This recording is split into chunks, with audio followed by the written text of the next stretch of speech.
Ladies and gentlemen, welcome to the world premiere episode of He's on Fire podcast.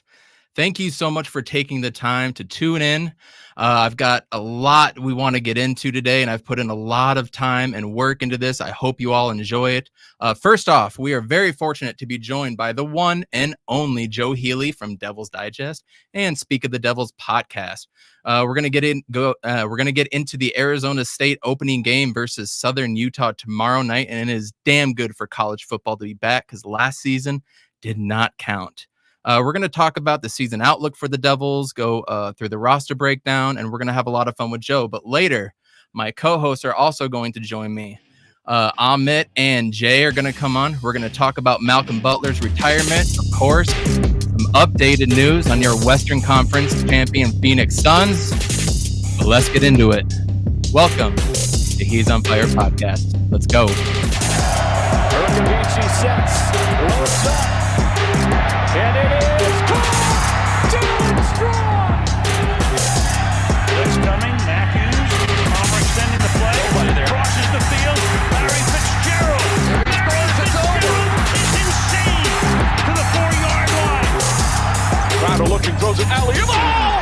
He puts it down! He puts it down! They're getting a little wobbly. The downfield shot, alley-oop! The foot race! They won't get it! Center field! The Diamondbacks are world champions!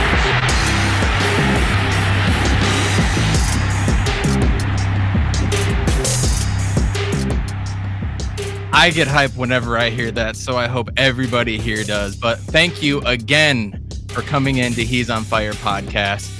I hope you like the intro video and the music, but please like, subscribe, share this podcast out. We're available on Spotify, Apple Podcasts, Google Play, and please visit Anchor and donate to the podcast. We really appreciate it. But first and foremost, I'd like to welcome our very first guest on to the podcast, Mr. Joe Healey from Speak of the Devils podcast, one of my absolute favorites, and Devil's Digest. Joe, how's it going, my man? My man, I'm doing well. We're on the eve of college football here for ASU, and I'm hyped, man. Watching those videos, dude, that got my blood flowing. So I was already at like a 10 or 11. You're pushing me up into the stratosphere now, so I'm fired up, ready for this.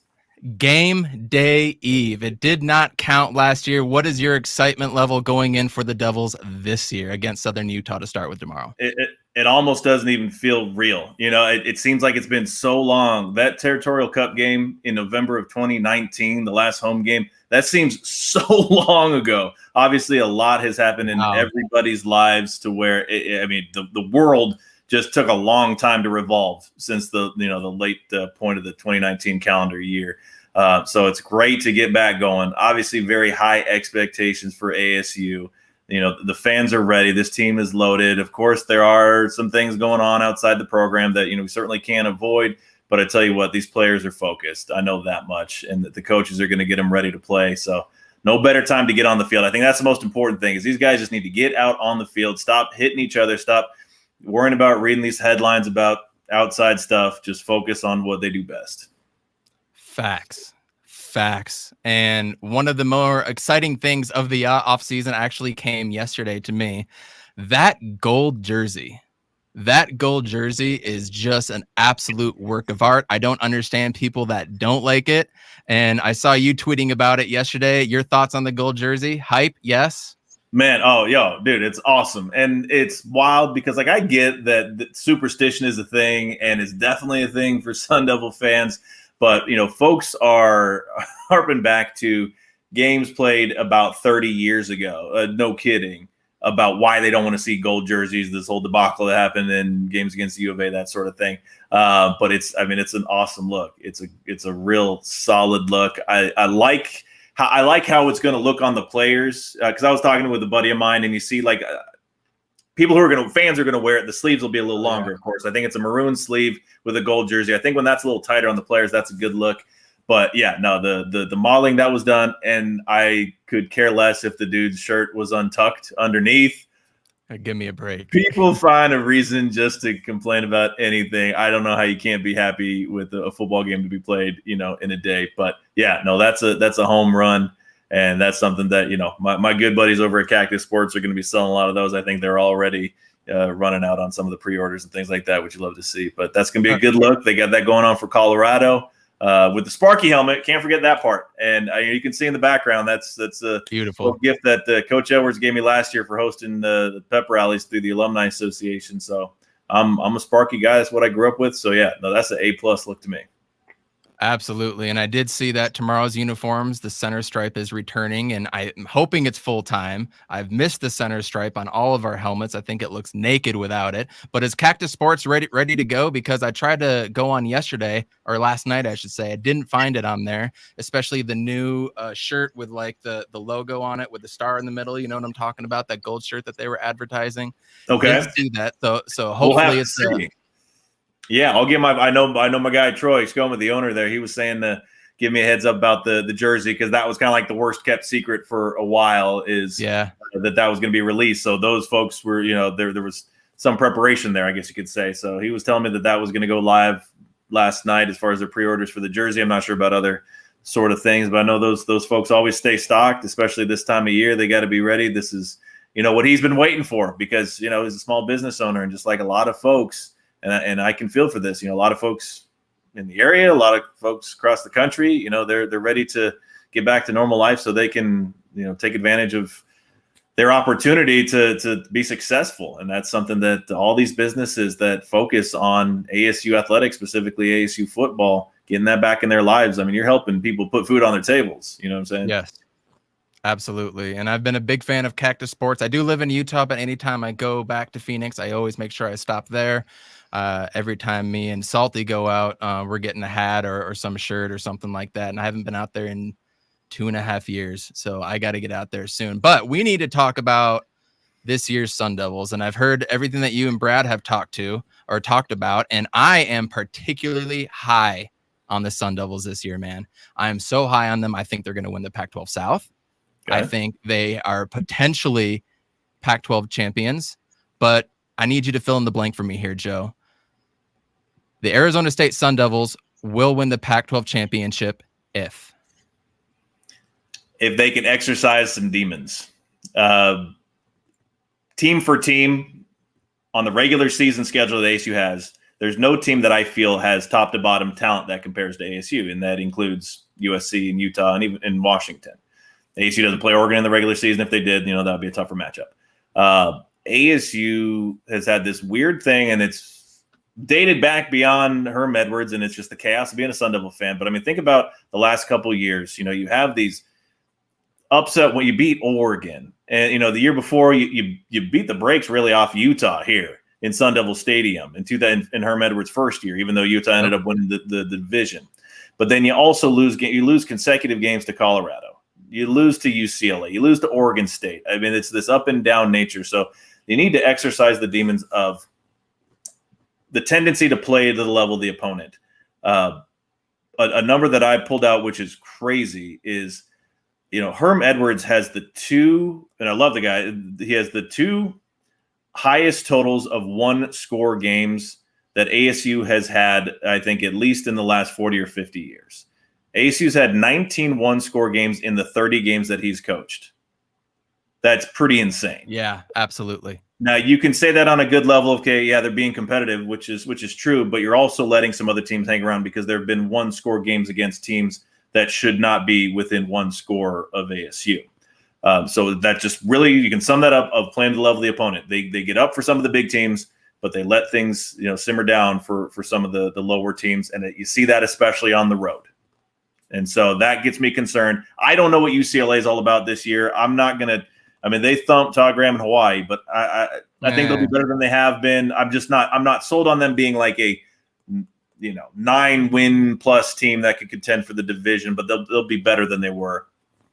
Obviously, when you look at that schedule and you see a late November game in Corvallis, Oregon against Oregon State, again, like this. It seems like it's every year. It's like death taxes and a November game at Corvallis. So, it kind of gives you this feeling in your gut. We have these flashbacks to 2014 and that nightmare. So, again, you got to take care of business, not play to the level of the opponent. It'd be wonderful to see, just some some games that were kind of like, 2013 when ASU made the run and won the South Division that year. They had that chunk of time in October and November where they were dropping 50 plus on people with regularity. Look back in it, if you remember, that's what was happening. If you can do something like that, and I think the offense, even if there are questions at wide receiver, the running game and Jaden Daniels, they can put up 40 plus points against a lot of these teams. So it really just comes down to, execution and taking care of business. Exercising the demons. That is the perfect way to put it, because anytime I go into an Arizona State game, I get hype, I get excited, and then wait, we're on the road. Shit, what's going to happen? You know what I mean? Like, yeah. I get so excited for this team and they put up this amazing performance and then they do shit the bed next time, unfortunately. And I hate to describe it like that, but that's what has consistently happened. But the Herm Edwards era has definitely come around. We're that grounded, pounded team. As you said, the stat that you just gave out, we're going to have low scoring games, but then we bring in Zach Hill. So now he's trying to maneuver and change some things in Herm Edwards. And we did not get to see the offense last year. We just didn't. Nobody on the team was able to stay there for longer than 3 or 4 weeks. It sounded everybody was going in COVID protocol at some time. They've had the offseason. I think they're going to come out guns a-blazing, but I agree with you with what you said on Speak of the Devils podcast, where I could definitely see Jaden Daniels coming out and throwing like 150 or 200 yards tomorrow and the ground game just absolutely taking over. But that kind of leads me to my next question for you. Offense, everything is looking like it's going to be bang, bang, go fast, maybe a little return of the run and gun style. Our wide receivers, we don't really have anybody coming in that's going to be 100% capable of filling the shoes of a N'Keal Harry, of those guys that we've put into the draft.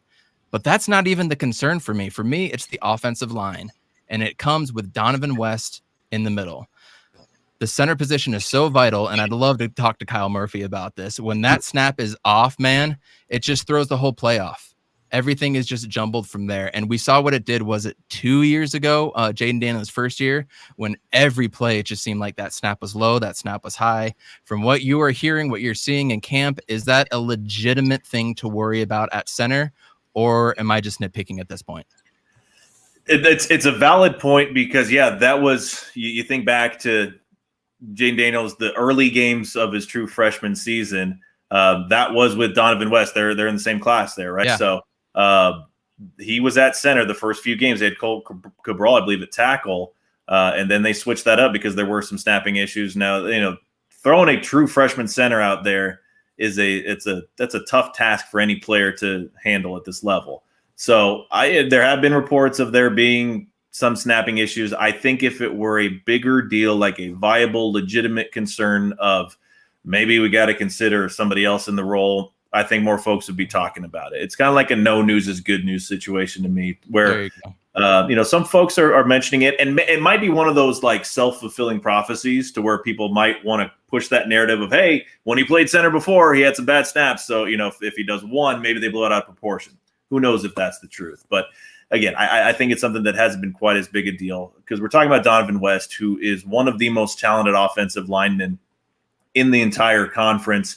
If he happens to stay at that first team all-conference level like he was a year ago, he'll be the one of few Sun Devils in the Pac-10 or Pac-12 era to do that. I mean, if you look at the data, there haven't been a lot of two-time first-team all-conference players. You're talking about the Juan Roques and the Randall McDaniels of the world. You're really on that like top of the list type of players. So, I'm not saying he's in their caliber quite yet because those guys were, those are ASU Hall of Fame caliber players, but Donovan West is really special. So I think the game experience that he's had over the last few years is going to help him out. I think that general trust that he has in himself, the comfort level, again, we're talking about a true freshman stepping into a center role, and that's a lot of pressure to put on a kid. So it's kind of understandable there could be some issues. So I'm not terribly worried about that, but we'll see what happens when the Bullets are live because, yeah, if that issue is there, then you got to figure things out. And if you're doing that, then, you might be looking at a Jarrett Bell coming in at center or moving somebody around that's already at a different spot of the starting line. So that's not a domino you want to fall, especially early in the season. I completely agree. And then a lot of people are going to say the wide receivers that we've already kind of touched on, but I did some studying and I watched some of Boise State Zach Hill offense. And it seems to me like we really don't need that quote unquote stud receiver that we're really just going to spread the ball around the field. Do you get that feeling, that inkling that we don't need or have that stud receiver, but we've got 4, 5, 6 guys that can step in and catch a ball and get some yak yards?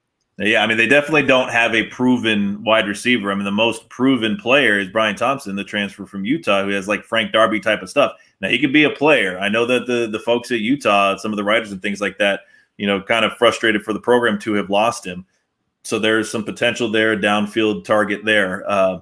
So they don't have that. And, yeah, I don't think that they need that. I really like Ricky Pearsall. I think he's just kind of one of those glue guys. He's going to have a role in this offense doing a variety of things. And then you have LV Bunkley Shelton, Johnny Wilson, ones that have that high profile as well. So, they're going to go a couple deep, at each of the positions, get some guys running out there. So they just need to execute. I would be shocked personally if we see a wide receiver catch 50 or more passes. Yeah, you're not going to see that N'Keal Harry, 80 reception type of stuff.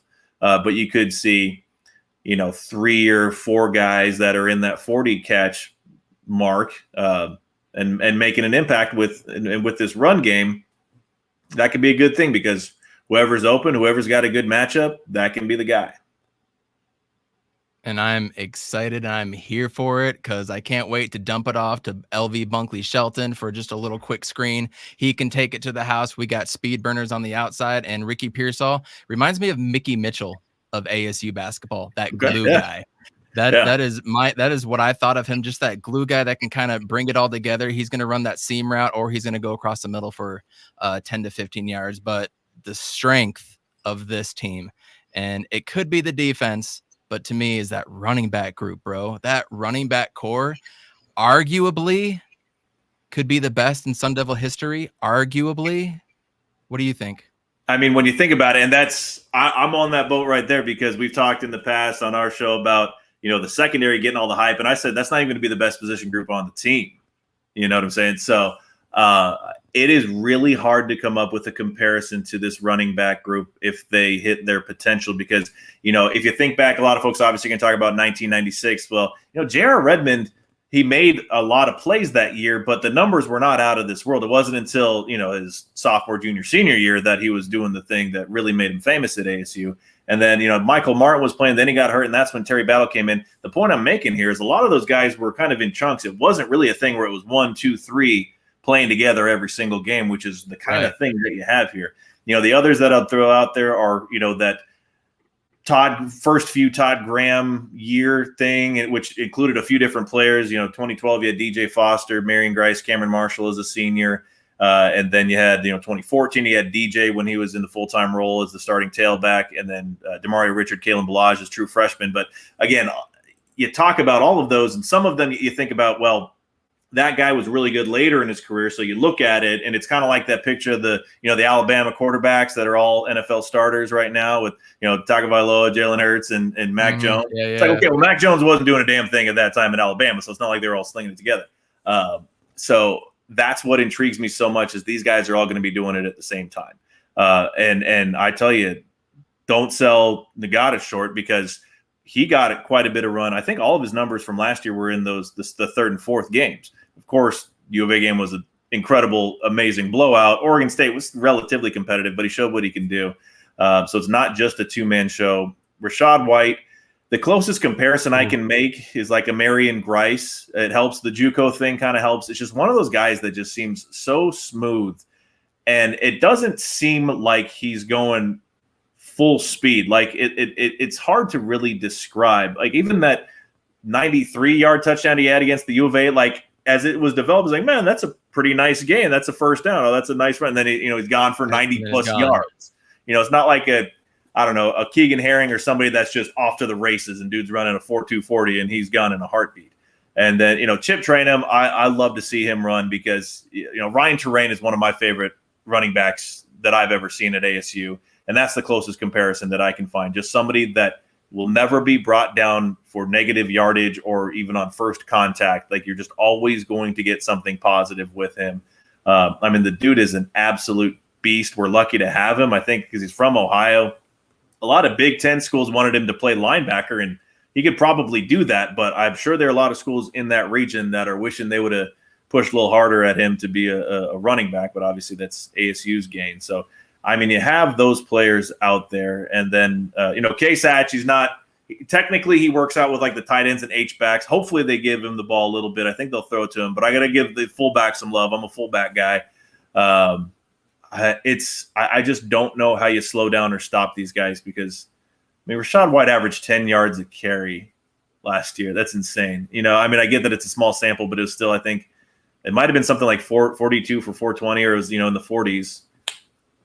I just don't know how you slow him down, let alone stop him. I mean, it's tough to put in the work. This is like 1970 stuff. You probably got to go back to the Woody Green, Benny Malone, the Danny White, Frank Cush era to find anything even comparable, and that's saying something. And the thing that gets me most excited is I remember a few plays last year where we're in the pistol. Jaden Daniels obviously getting it. Right behind him, he's got Rachaad White. Right next to him, he's got Case Hatch, and on the other side, he's got Chip. What are you going to do at that point, bro? Especially with that offensive line, right? And if we can get one or two receivers to be a threat, put fear in the other team, it just opens up everything. And when you've got those three guys back there, special things are going to happen this year. That's why I'm so high on them is really that NFL running back position that we have back there. I'm glad you talked about Case Hatch. 4 touchdowns this year for the guy. I think I'm going to call 4 for him. How many do you think Case Hatch is going to get? Give me that fullback love. I mean, I'd love to see that. That's talking like 1 every 3 games or so. You know what? I'm not going to say no. If you're going to put that out there, I'm not going to doubt it. I don't know if I'm going to go higher, but I like that. So here's the thing: how are they going to be broken down? Because I could see him. Because I don't even know if he's carried the ball yet at ASU. He's caught a few passes and looked pretty good doing it. Like he had that one reception from Bourguet against U of A that could have gone the distance. He had a nice one in the bowl game against Florida State. So he can do that. Yeah. I mean, I'd say he flexes out the tight end a little bit too. He goes out right behind the tight end and he's done a few things there. I mean, blocking, but I could see them doing a few trick plays and all of a sudden Case Hatch is getting 2 touchdowns in a game. And that's another topic is, I noticed Ethan Long is the holder on the depth chart. And it's like wishful thinking because I really want to see that guy do some things that if he's the holder, they're going to run some kind of trick play at some point because he brings that to you in that position. So, yeah, no, I would love to see Hatch get some love, get in the end zone a few times would be awesome. But he's going to be a part of what goes on there, even if it's the unsung role of just being that blue collar fullback. He'll do that, but those guys will let him cash in at some point. They're not just going to have him block and not get any recognition. Absolutely, and we need to turn it over to the defense now. Obviously, losing Jermaine Lole is a huge blow, and I don't think anybody can understatement. Do we have the pieces that can fill in? Yeah. Can they step up to what Jermaine Lole did? Remains to be seen. They can. We have the talent to be able to. But is that now the interior defensive line? Is that now our weak point on the defense? You probably have to say so, and that's as much a compliment to the rest of the defense as anything because it's really hard to pick at this defense. And yeah, for Lole to suffer the season-ending injury, it's really heartbreaking because if you are aware of what's been going on, I mean, he has just suffered tragedy upon tragedy in his life. Over the course of the past 12 months or so, he's lost multiple family members or people close to him, including his father. So it breaks your heart for the guy because he's a genuinely good guy. You see the stuff. I mean, even after he gets hurt, he's tweeting very positive, uplifting things. So, that's something that's very, very encouraging. He's got a bright future. It remains to be seen. He could probably go into the NFL after, even with this injury, still get in there, still get drafted. He certainly could come back. He has the eligibility to do so. Omar Norman Lott is the guy they're looking at hopefully replacing him. He's not the guy at the top of the depth chart right now to get there. I believe it's Shannon Foreman, but Norman Lott has looked good, according to the folks that go to practice and see that sort of thing. I know Brad is hugely high on him.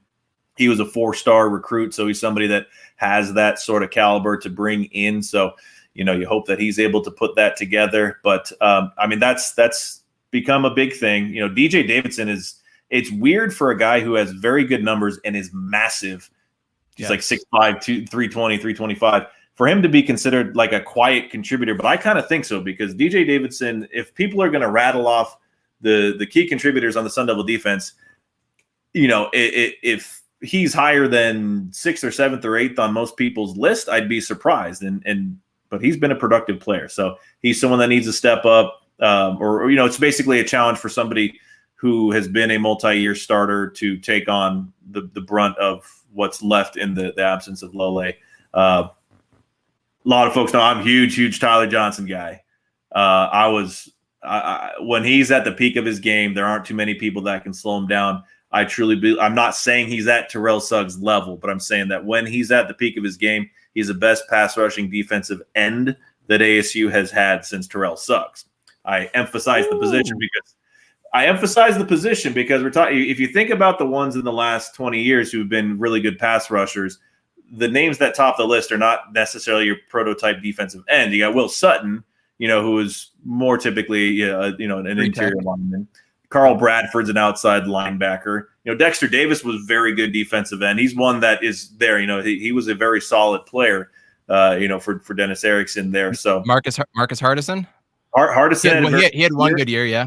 He got double-digit sacks. Antonio Longino was an outside linebacker, that sort of thing. So there are guys that are ahead of him now. True. I mean, he still has to do it, but what he did in those 4 games last year, if you multiply that out, you got to be excited about it. And he's had an interesting road because at the end of the 2019 season, it was believed that he had an injury that was considered career-ending and didn't end up being the case. So he came back and just it clicked. So there are a few guys on the defense, Tyler Johnson, Merlin Robertson, Jack Jones, ones that have very, very high potential, ones we've seen ups and downs in their time at ASU. If all 3 of those guys can, it's like, playing a slot machine. Like if you can get all 3 across the board and add on the other defensive players, it's going to be really special. So he's on that list of ones that I want to see them really max out their potential. It's a money year for all these guys. So you got to see it out there. They've got playmakers at every level. I mean, they have 2 or 3 guys at D-line. They've got 2 or 3 guys at linebacker that can do different things. They can cover in the open field. They can rush the passer. Merlin Robinson can do everything, and they've got playmakers at every position in the secondary. There is no excuse for this year's team. And, we don't know what's going to be coming next year for the team. The recruiting has been down because of everything that's been going on. So this is a make it or break it year for a lot of Sun Devil fans, especially considering what happened last year with no Sun Devil football either. And then to get that bombshell going off in the early summer, it just took a lot of wind out of the sails. But now that it's game day, I think everybody's pumped. Everybody's ready to go. We're expecting a highly competitive team each and every game. I don't think there's going to be a game like, when was it? Jaden Daniels' first year at Utah here, right? There's not going to be a game like that where we're just going to go out and throw up an egg. Yeah, freshman center, freshman quarterback, D-line of Utah was stout. I mean, that was a Utah team. Everybody came back. I mean, they were all primed. I mean, that was almost comparable. They all went to the league. It's like this year's ASU team on Utah, where everybody came back to try to make a run. So yeah. So we're 100% going to be in every single game, but it all starts and finishes with the man himself, Jaden Daniels. Is he, or can he be, a first-round talent and a first-round pick in the NFL?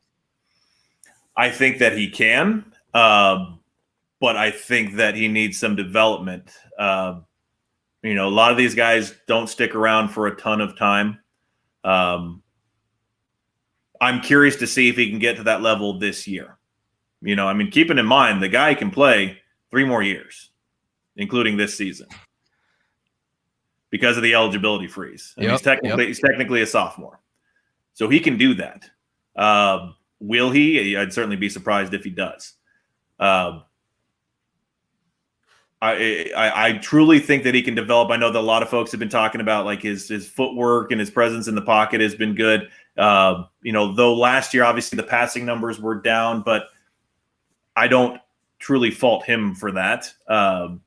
You saw him as a better runner than the previous year, and that's a product of having so many other weapons in the run game to where people are going to be queuing in on White and Trainum, and he's going to have some options there. So he's got some development to do. I know he's still putting on a little bit of weight. He's growing in that regard. He came to ASU just real thin. I mean, he missed the one game due to injury, but he was able to be about as durable as you could expect for a true freshman, being pretty lean. Mm-hmm. So, yep. It's really interesting because this year, the offense is still going to return a lot next year. There's a lot of question marks across the board for the program and the personnel for next year. The defense is obviously going to be depleted, but the offense, you have a lot of the wide receivers who just simply won't be draft eligible and would have to really do something Herculean to be in that conversation. So you're probably getting those guys back. The running backs, Chip Trayanum's not going to be draft eligible. White possibly could. He'd be draft eligible, of course. But neither is Nagatis. So you have a lot of those pieces coming back. The reason I bring that up is it would be one thing if you had like the defense, if the offense were the perfect counterpart to the defense where it's all seniors where, okay, these are every single one of Jaden's weapons. They're going to be gone this year. So he needs to do the best with it and then get out because you're going to be playing with a bunch of freshmen the next year that are going to dip your numbers and you're going to get crushed in sacks and stuff like that. So I think you may need more than this year, but that could be proven wrong as well. I guess for the sake of the program, I'd like to see him stick around for more than 1 year.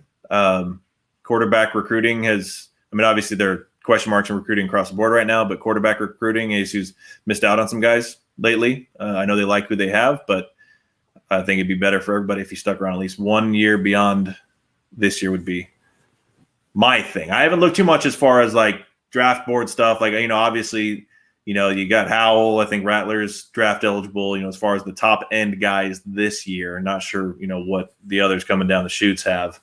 But yeah, he's got a little bit to go, but I think he can get there.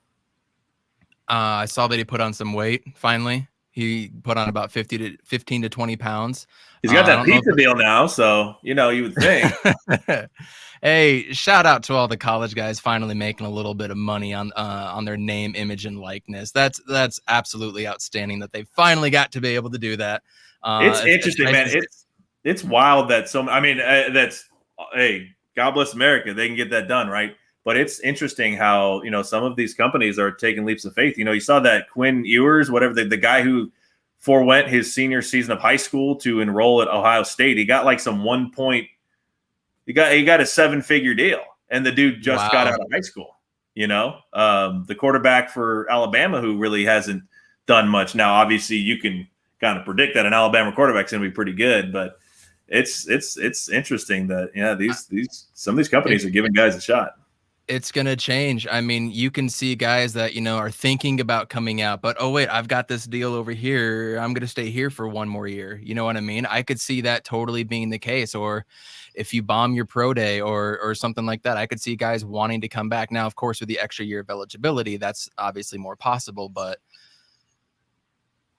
there's a lot of questions going on with the name, image, and likeness that people didn't like and having it stay collegiate football versus pro, but come on, man. At the end of the day, your ass should be able to go down to the comic book store or the card store and be able to sign some autographs and make some money off of what you did on the field. So I'm very happy that they actually got that. I'm still waiting for a full group of offensive linemen to get a collective deal together. Have you seen anything like that yet? Where are the 5 guys getting a deal? Yeah, I was thinking about that. I think a lot of us were probably bantering about it when the whole thing came out. Like, if you could do it, what would be your thing? Like, I would be so cheesy with it. It makes me think of like the scene in Wayne's World when they're like, it's sad that people only do things for money, and he's got like the Reebok logo from head to toe and drinking Pepsi and stuff like that. Yeah, I would be real cheesy with it. Have a good time with it. But yeah, the whole offensive, is there like, I don't know, like a hog farm or something like that needs some spokesmen, like, or some buffet. I guess you can't really do buffets anymore, which is a damn shame. But something like that place. There's a Sweet Tomatoes right by me. Love that place. They got shut down. It's like that's not good. Yeah, they got like shut a down buffet or something like that. In this day and age of viral videos and stuff like that, how huge would that be if you had, even if it was some like group of 5, like Louisiana Monroe, like one of the worst teams in the conference, but just some kind of hillbilly thing, and hey, I dig that as much as the next guy, and they're eating food out of a trough or something, like whatever, just having a good time. Wearing Wranglers. Yeah. Oh, head to toe. Yeah. So like that would be fun. Somebody needs to just have a good time with that sort of thing. But yeah, I don't think I've seen a full unit on that. I mean, obviously that would be quite a bit to kick out as far as the compensation is concerned, but somebody's got to do it. Like, it can't just be normal business. Somebody's got to have some fun and some creativity with it, where you see like really cheesy commercials and stuff like that. Like that would be like my student athlete right there. Go be real cheesy, make some money with it. I am all on board with that. Tomorrow's game number 1 in 2 years. I don't count last year at all, other than the 70-7 victory over the team down south. That obviously counted. Nothing else did. Tomorrow's score. Any predictions, or do you just think it's going to be a lopsided win? What do you think? So I went with I think 55-14 is what I picked on the podcast. It's rare in these FCS games for ASU to let up more than 14 points. Just kind of cracking down the numbers. You expect it to be pretty high scoring. Now, you've seen some that are closer. Like, I think ASU played I'm not sure if it was Sacramento State or whomever it was in Jaden Daniels. I think it was his first or second game. I know they played Kent State. I can't remember which one was first, which one was second. And it was like a 19-7 game. That's where you have a true freshman quarterback. And that happens in these games. Sometimes it gets a little too close for comfort. You also see that sometimes when ASU plays NAU, because they come in, with a chip on their shoulder, which I get. I got nothing against NAU. My sister went there. I got no problem with Flagstaff. It's certainly not Tucson. So I get that. Sometimes that makes it a little bit chippy in the first quarter kind of thing. When you have a team with this sort of experience, and when you have the strengths that ASU has in being able to run the ball, and you got a third-year starting quarterback and a seasoned defense, it should not take you any time to get the motor running. I didn't watch the game, but Southern Utah, they played last week against San Jose State, got ripped apart pretty good by them. San Jose State's, they're a pretty good team for the Group of 5 level. At least they were last year. They just don't seem to have. There's outside of a linebacker whose name I will not even try to pronounce. Have you seen the name of this linebacker for Southern Utah? No, I have not. It's a Polynesian name. It's a hyphenated name, and the second of the two names is Davis. Sure. But the first, if you look it up, I mean, I couldn't even try. It's, yeah.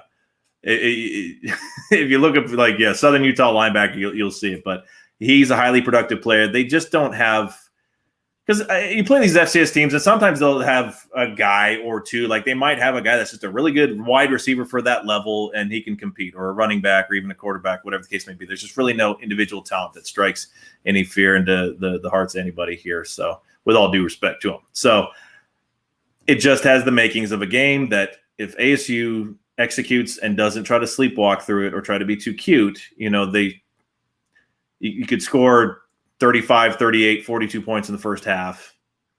And then, the first team doesn't even come back out of the locker room after halftime type of thing, So, yeah, there's really not too much to develop outside the receivers in the kick game. So there's no reason to expect it to be a slow start.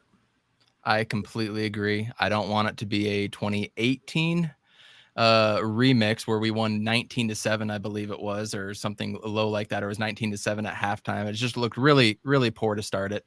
I'm not expecting that. I'm expecting a big W tomorrow. I'm going to be rooting and cheering them on from here. I was hoping to go to the BYU game, but with, cases spiking and everything, I'm probably not going to make it to that game. We'll see later down the line against Utah. Hopefully I can make it to that game. It's been so long since I've been to an ASU game, but Joe Healey, thank you so much for coming on. Where can they find you on Twitter, my man? Joe Healey 42. If you want to follow along, it's, I try to keep things lively and not too terribly serious. I even put that in there. I think, don't take me too seriously. Here that, hey, I'm a George Strait guy. I ain't here for a long time. I'm here for a good time. You know what I'm saying? So, yeah, follow along. Let's have a good time. Amen, brother. Thank you so much again. Go ahead, follow Joe Healey, Speak of the Devils podcast, one of my favorite Sun Devil podcasts, and we'll catch up with you soon. Okay, sir? Yes, sir. Appreciate you, buddy. All right. Cheers. Awesome. So happy that we got him on here. I want to shout out the chat. Thank you for everybody coming in. JV, it is good to see you. Rosie Utah, hello. Thank you for joining. Zenith Phoenix, good to see you as well too. Obviously, Amit and Jay are in there, and they're going crazy on the chat. Appreciate you guys. We're gonna bring you in a minute. King, what is going on, bro? Roy, good to see you, Roy. I'd love to bring you on sometime if you ever want to. And then Salty, of course, saw Iverson vlogs. Iverson, of course, is one of my favorite people that follow me. So thank you, sir. Who else do we got up in here? IRC Music Group. He created the logo, so please go and give him a follow as well too. But we're gonna get into some Cardinals talk, and in order to get into Cardinals talk, we need to change it up just a little bit. We're gonna go over to the red here, and we are going to bring in our co-hosts, and I'd like to introduce to everybody Amit and Jay. Boys, how we doing? Jay, how we doing? Doing all right. Glad to be here. Thank you for having me. Was cracking, guys. Amit, welcome. I dig the shirt. Go. Let me see the bottom of that shirt. I dig that. This is the Craig Hamill. Oh, that's clear. Yeah, Craig Hamill special. Shout out to him. Absolutely. I love that. Man, you guys, it's good to be here. We've done a lot of, tests. We've gone through a lot of banter, and the time is here. We're finally live. It's exciting. And then we get a damn bomb dropped on us the other day, you guys. Yep. Malcolm Butler just decides to freaking retire, man. Like, out of nowhere. Now, anybody that retires, like, there's something going on there. Like, I get it.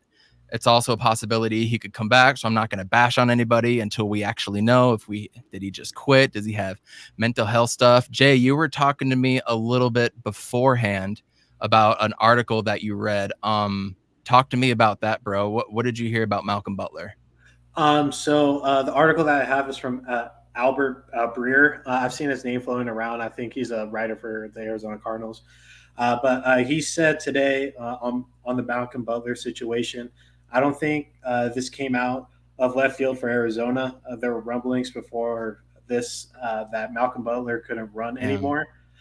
It's not like they haven't been working hard to try and find solutions. It starts with Brian Murphy, as flashed an ability to be elite as a slot corner and more than competent flipping outside. Veteran Robert Holford can play, but will have to hold up his physicality. And really, the swing factor will be the rookie Marco Wilson, who has flashed in camp. Yes, sir. Yes, sir. I heard nothing but good things about Marco Wilson. But Amit, when you first heard that news, man, how'd that hit you? So this is what I thought. I go, at some point on the field, we're going to see two rookie cornerbacks at some point, right? Like, I don't know when, but at some point we're going to see two rookie cornerbacks take out Tego, Gowan, and Marco. And then in the slot, you're going to see Isaiah Simmons, right? So I think so too, yeah. Player, right? If he's playing corner, whatever his position is. But I'm worried. I'm worried that we're going to see a lot of inexperience in the secondary. What do you guys think? Yeah. Everybody wants to compare it to Brandon Williams a few years back. Was it 2016? Opened the season against the Patriots, and we got walloped by them. And we only lost by 1 point, not walloped, but he sure did. I mean, Brandon Williams went out there and was like, rejected. There. The whole game, he just looked like he was lost, dude. And so I don't think it's like that from what I heard and a couple of the things that I listened to. Marco Wilson ain't built like that. Brandon Williams played 1 year at corner in Oklahoma before he got drafted. Marco Wilson has been doing this, yo. This is like what Marco Wilson does. He plays corner. So I don't like that comparison, but I understand it. Marco Wilson is going to come in there from day one and get roughed up. It's going to happen. But do you guys think we have the defense surrounding him to be able to maybe not necessarily make up for like a long game, but to be able to make it easier on him? Like the pass rush, can they get there faster? Do we have the players? Yeah, I mean, I'll say this, like the defensive line, inside linebackers, outside linebackers, I may be biased, but we are stacked in those positions. Like we have depth, we have talent, we have Pro Bowl players at that level.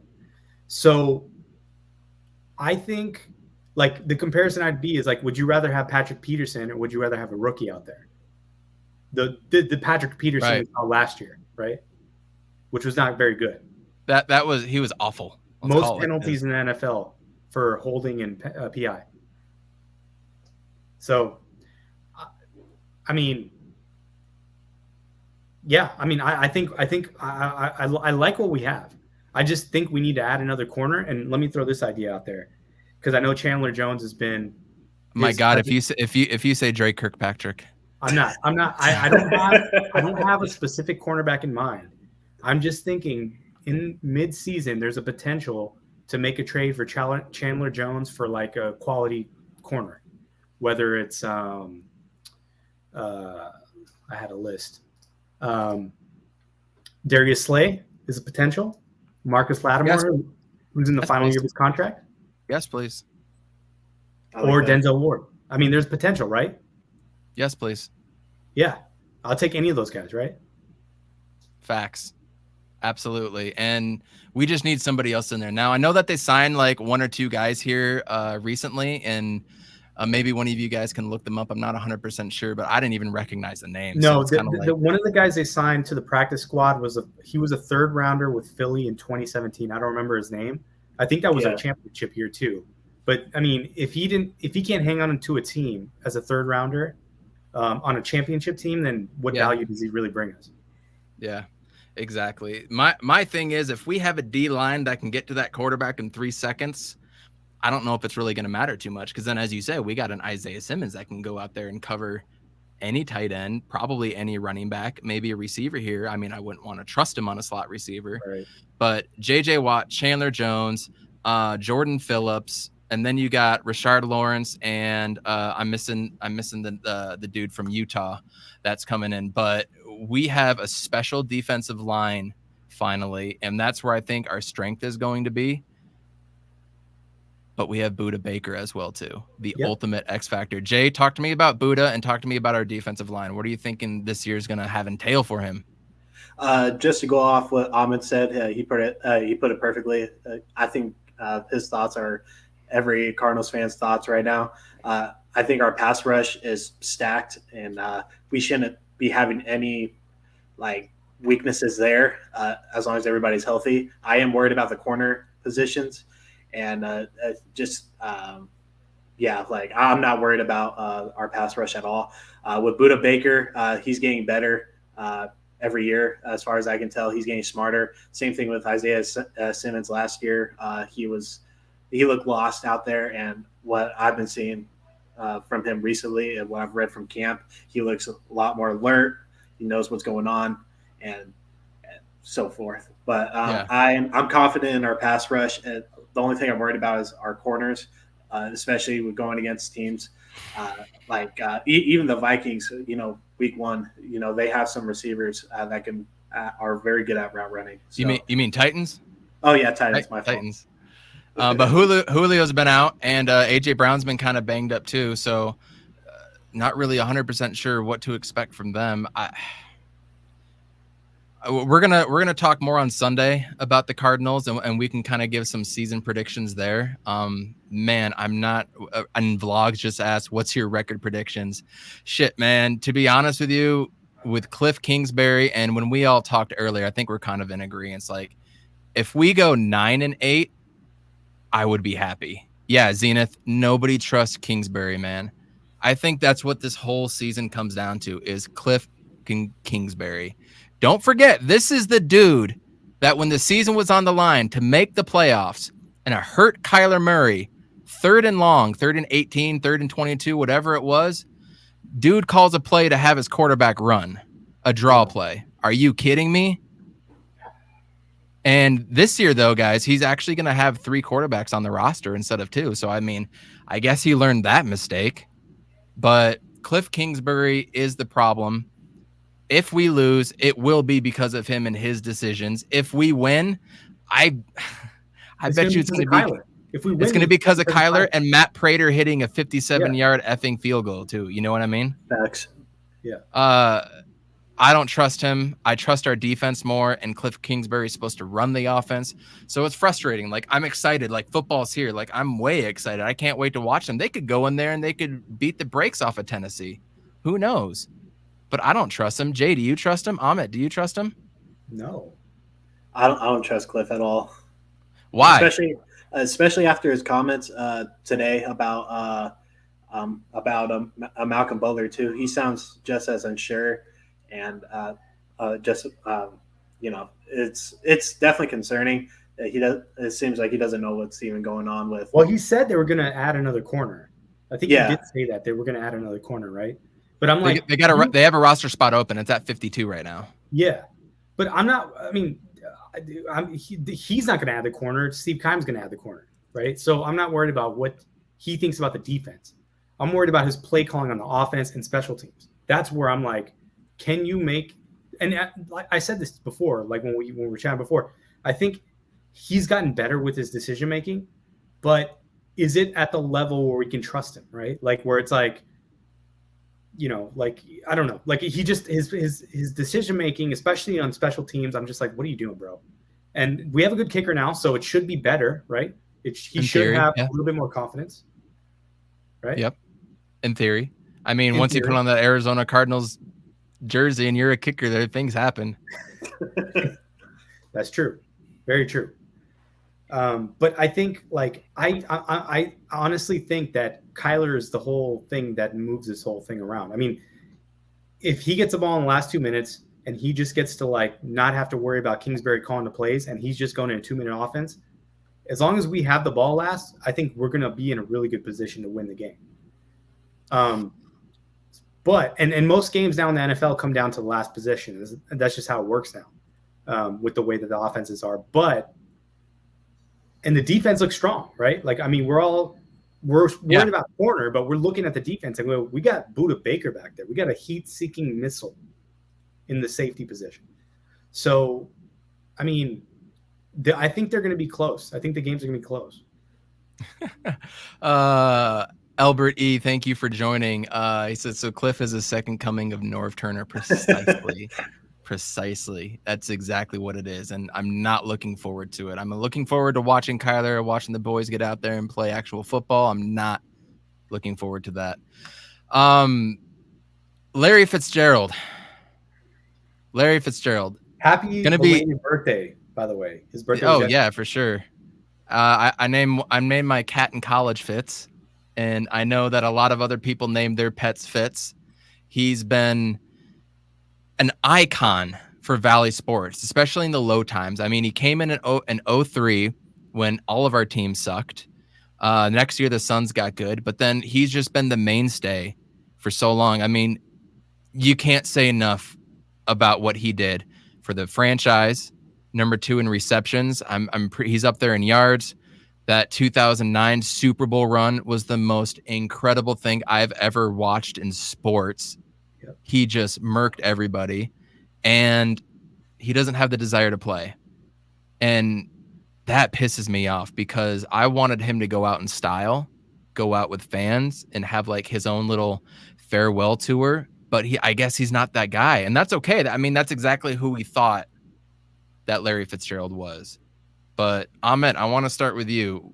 What does Larry Fitzgerald mean not being on this team? I mean, is it fine, or is it just because it's Larry Fitzgerald and we want him? Because he really wasn't putting up the production the last few years, right? Yeah, I mean, it's like the whole Nash thing, right? Yeah. Nash, we weren't making the playoffs, and we had this incredible talent, and he was still just doing things that nobody else could do with the ball, right? And Fitz is the same way. He may not be as quick. He's not going to get the receptions. He's playing in the slot.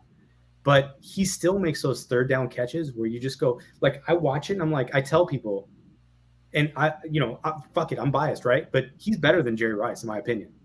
Like, I don't see people making the catches that he makes on third down. I agree with that.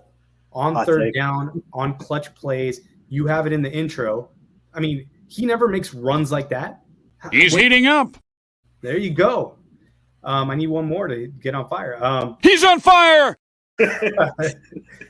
But no, I think Fitz it's funny because remember Monty said about Landry Shamet, he's like, if he could marry my daughter, so he said, I forget exactly what he said, something like that. My daughter's boom shakalaka. Right. He's not marrying my daughter, but if there's a guy like Fitz, if his son, whoever can clone him, that's the type of person you want to be part of your franchise, part of your leadership group as an organization, because he owns the Suns now, as somebody just in your life. I think yes. he means a lot to everybody. I mean, I know every time he catches a pass, and I remember Bruce Arians used to do this, he would make sure the first throw went to Fitz because it would get the crowd fucking going when he would make that first.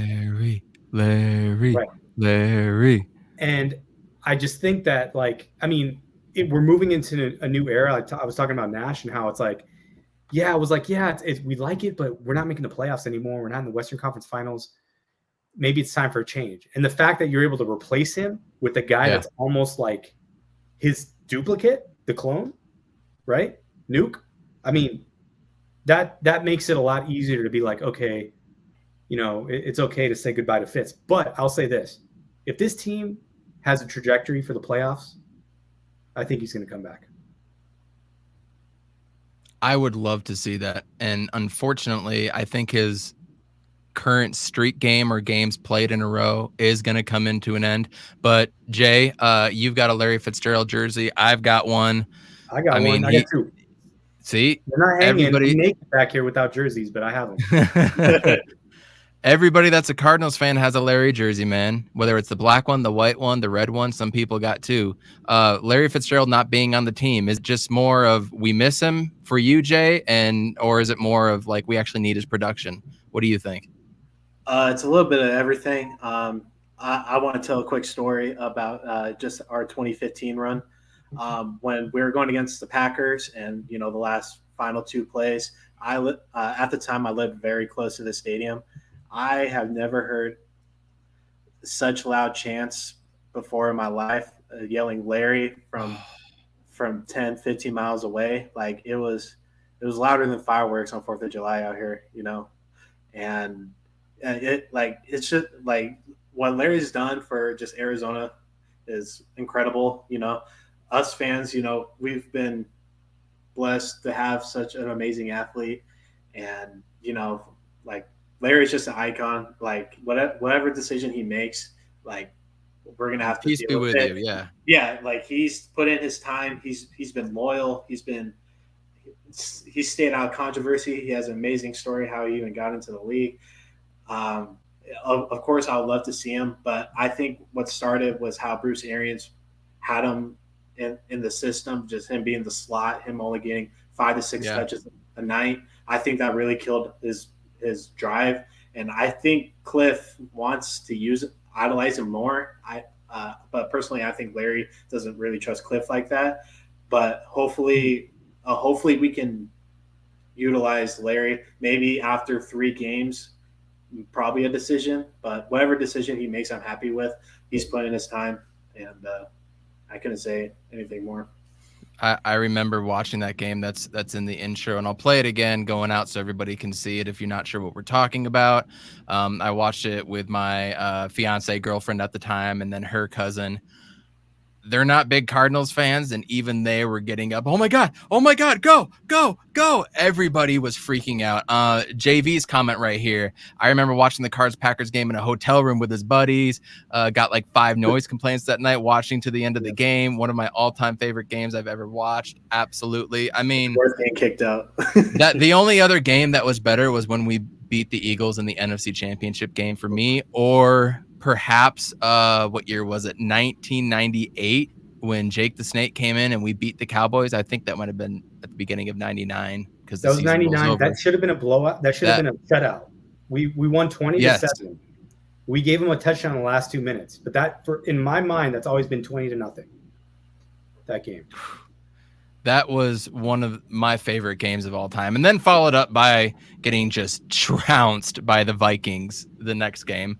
But that Cowboys game, the Packers game that we just mentioned, and then the Eagles game, those are my favorite Cardinals moments. And Larry was a part of 2 of them. And then who can forget Larry's run in the Super Bowl, right? We're not going to talk about what happened next. But, yeah, so we're all a little, Salty said it best, Cliff the Fraud. We're excited, but we're not excited. Like the very first 3 plays we can script out right now. Run the ball up the middle, screen pass, short, I don't know, slant pass for 6 yards, 3 and out, kick the ball back. Right? That's what's going to freaking happen. And that's what we see with Cliff all the damn time. So we're going to get on. We're going to talk about it more on Sunday. We're going to try to bring in Salty. I think Darth Voida wants to come in too. So that'll be wonderful to have John join us. We need to talk a little Sun stuff now. I'm excited about the coming year, especially after what we all just went through, going through the finals and everything. But I have one question that we need to answer right now. And that's it right there. Jay, I want to start with you. Are the Phoenix Suns a 60-win team going into next year?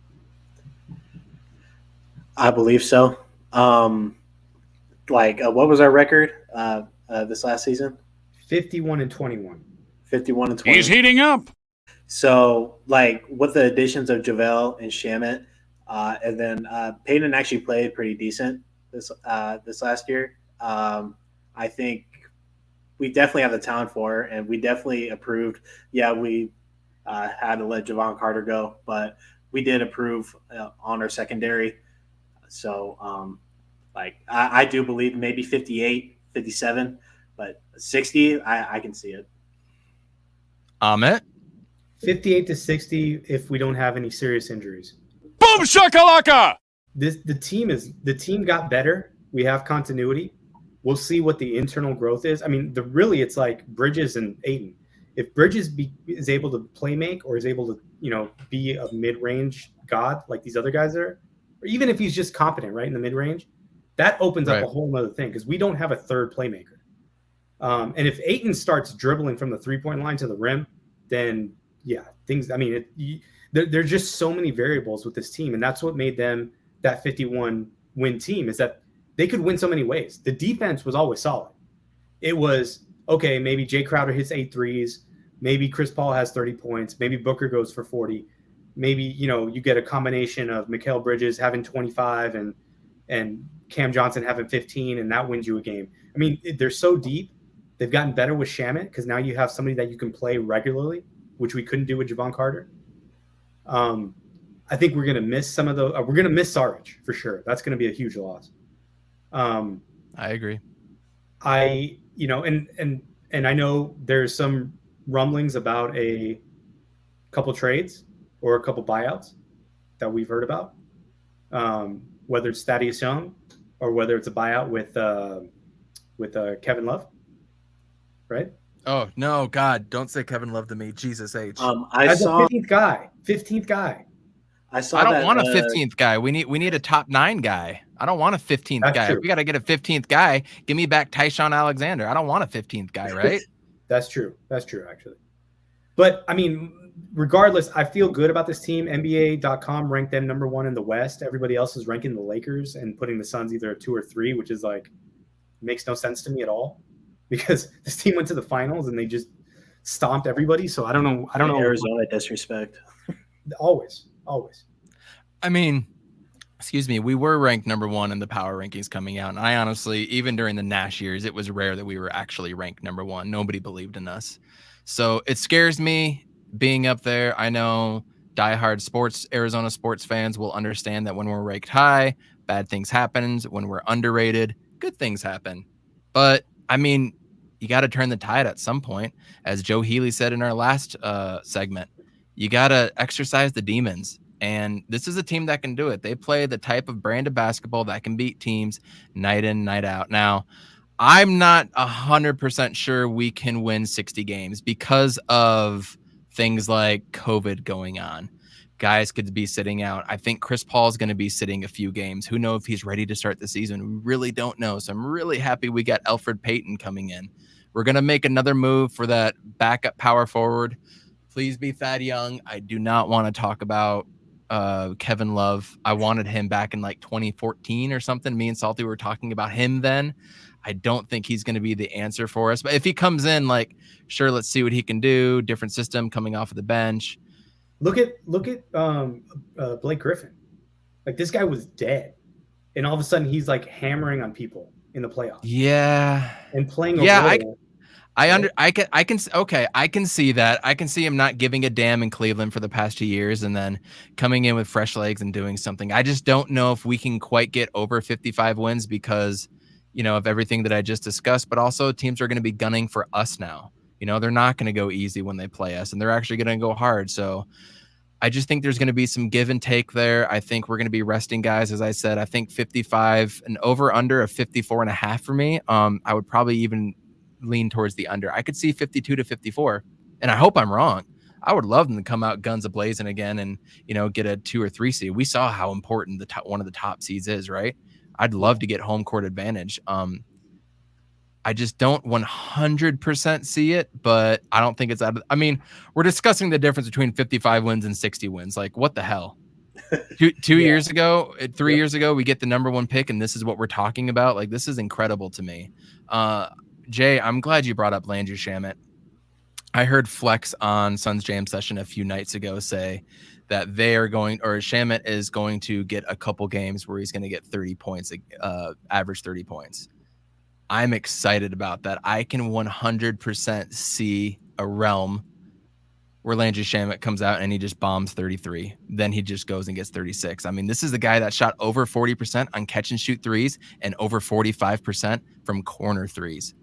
Like, sign me up all the damn way. Let's go have some shooting practices with Cam Johnson, Mikal Bridges, and Landry Shamet over in the corner. Like, I'm all about Landry Shamet. And at one point in the league, you guys, he led the league in deflections. Isn't that what our defense was built on? Isn't that why we valued Kelly Oubre probably a little bit higher than other teams did, was specifically for deflections?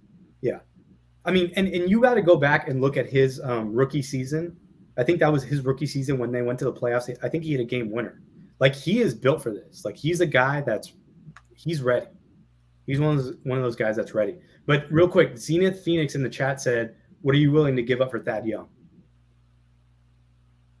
Dario and Sticks. And that's about it. Maybe a second round pick. Yeah. We don't need a second round pick with where we're at right now. So I'd be down with that. Yeah. I think that's what the conventional trade is. I don't think there's anything else you could do. Sarge isn't going to give us anything this year, right? Like, he's going into a contract year, so we could lose him after that. And he's an expiring for the Spurs, right? So that helps them do some other things. You give up on Sticks. Realistically, do we think Sticks is going to play this year? I saw some good things. I did see some good things, and I was excited about what I saw. I really did. There's a lot of defense and a lot of rebounding if we have JaVale McGee and Sticks together. Yeah. I'm excited about that prospect of it, and I think things could come around. But we really don't know, man, because that's against Summer League, and it's not like he was lighting it up in Summer League either. So, Roy, I agree. Sticks can play. We just don't know how much. But, a role for 12 to 15 minutes, I could see that. But honestly, I'd rather get Thad Young in here. I'd love to get a proven veteran that can go out there and he could start at the small ball 5.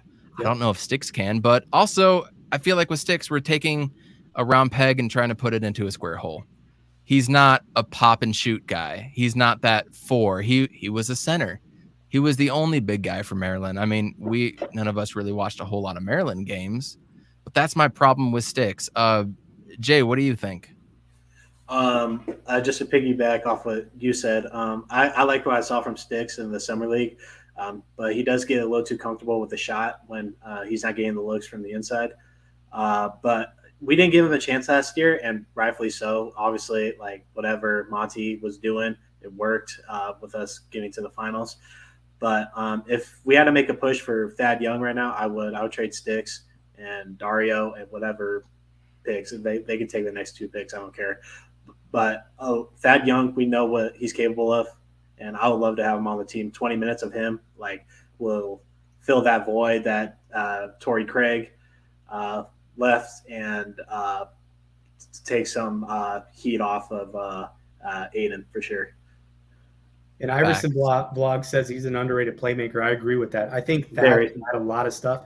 And what you said, Coach Evan, we can upgrade the top 9 players by bringing Thad Young. If you stay with Jalen Smith, you're not upgrading your top 9 players unless he has a completely breakout season and we can trust him in his second year in the Western Conference Finals to guard, AD or LeBron. That's a lot. That's the thing right there. That's what it is right there. Yeah. Yeah. And what Salty said earlier, I do agree with. We do need home court advantage. I think we could maybe get away with a 3-seed or something like that. But I mean, I can't wait for a few weeks from now until we go through an NBA. You know, we'll rank out the West, we'll rank out the East teams. I'm really looking forward to that. I think some things are going to happen before then. Hopefully, we don't wait till sometime in February to use the mid-level exception. I would hate that. I really want to get a team on the ground now and go, you know, all guns ablaze and moving forward from day one. But that I trust Flex. I don't know if y'all follow Flex. Anybody in the chat follows Flex? Make sure you go follow Flex from Jersey. He thinks it's probably going to end up that way, where it's going to be later in the year, and they're just kind of waiting on San Antonio's bluff. Yes, Roy, I do like the Nader resign just because of where he is on the depth chart. He's low there. You know, he's a guy that can come in if McHale needs a night off or Bridges needs a night off or Cam Johnson, excuse me. I do like that signing, and I thought he gave us great energy last year. I mean, Monty showed some balls wanting to play him. What was it, game 5 or game 6? Maybe it was game 4. Yeah, he brought in Nader just out of nowhere. So I do like the Nader signing. Who doesn't love having Frank the Tank back, right? Zenith just said it's probably going to be Thad Young through trade and Kevin Love through buyout. Yeah, that's exactly correct. Yeah. So a few questions there. We're not 100% sure. What else do you guys got for some Sun stuff? You guys hear anything recently, or what's up? I just think so. We haven't seen where these extensions are coming yet for Ayton and Bridges. I mean, I think the team friendly, the best way to build this team is if we get Ayton at 4 years, 100. And Bridges at 4 years, 80. Bridges isn't a max guy, but Ayton has the potential to be a max guy. That would be the ideal situation, because at that point they'd be both in their prime when they hit the market for a max deal. I have a feeling we're going to overpay for both of them, and that's going to hurt us in the long run because we're going to end up losing Cam Johnson or somebody else because of that. But I mean, what do you guys think? Yeah, I was really thinking about that today. I don't know. What do you think, Jay? I'll go in a minute. I say the $100 million for Ayton is correct. Like, I think he deserves it. With Bridges, I might come down to maybe 75, 70 for a 3. But you know, like, I just need more out of Bridges. Like, he was wildly inconsistent. Ayton showed that he can show up when he needs to be. Dude, and that was the thing that like, it was vice versa with Bridges, the other way around, you know. So definitely the money's going to be spread out. Bridges is going to get that payout, but like, you know, he just needs to show out next year. And I believe Cam Johnson is going to have a breakout year. Yeah, so he's going to be amazing in all areas. And then he's gonna have to get paid, and it's a good problem to have, but you know, you can't pay everybody. Hopefully, with the way that Chris Paul deal was structured, maybe by then you can trade him in 2 years. Maybe he'll retire. Maybe you can re-sign for another 3-year deal after that, even, and play till in his 40s, but you know, at a cheaper rate. Book's gonna need one soon. He's gonna need his extension coming up as well too. So you can't pay everybody. And unfortunately for Ayton, you're not paying him for what he is. You're going to be paying him on potential. Yep.